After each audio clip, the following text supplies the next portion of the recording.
Secretário de Estado de Juventude e Desporto, Abraham Saldanha, halau visita Loron Rua, Banação, Cuba, ato acordo com a Universidade de Ciência e Cultura Física no Desporto.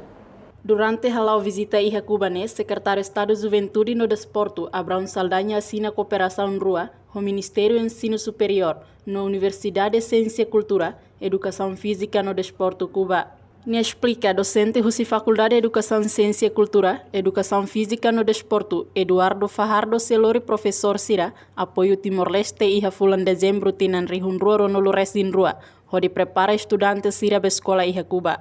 Secretário de Estado de Juventude e Desporto, atoba jornalista televisão Timor-Post e Heniak Narfatin CGD Dili, terça-feira Loronsa no Resin Tolo, fulan dezembro tinan rihun rua no Resin Rua.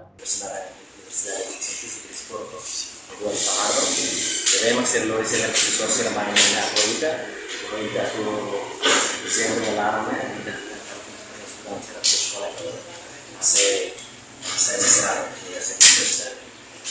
o tidak semua sport recreação kubannya kalau corrido bisa tuh lewat sira training kan ada sira belum sira pakai memang ini kan ada sira visita positiva korupsi dan asing ini komitmen itu negara comprometido agora prepara plano orçamento para a implementação kalau ya tem plano orçamento implementasinya dan sudah terus aprovado dan terus selesai dan terus.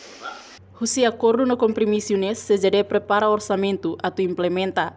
Estudante nebe aprovado ona balun li husi seleção no balun se plano a tu implementa. Reportagem Marciana Amaral, Televisão Timor-Post.